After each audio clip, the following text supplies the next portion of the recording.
Hey, all right, so we're here today testing the diamond blades. We have a partner saw that's a 750, which is almost double the power than the 420. On the partner saw, we have a hurricane blade made from latex with 12 millimeter. On the steel 420, we have a 15 millimeter alternating T-seg.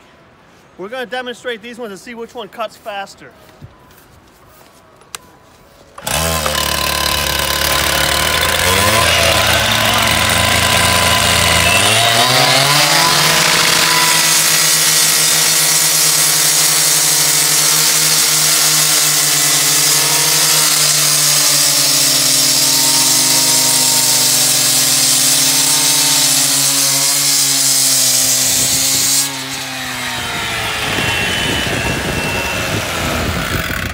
So there you have it. So that blade outperformed that one probably at least 20% faster.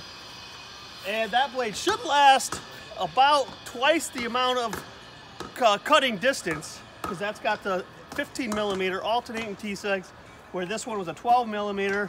And talk about speed, that one blew it away.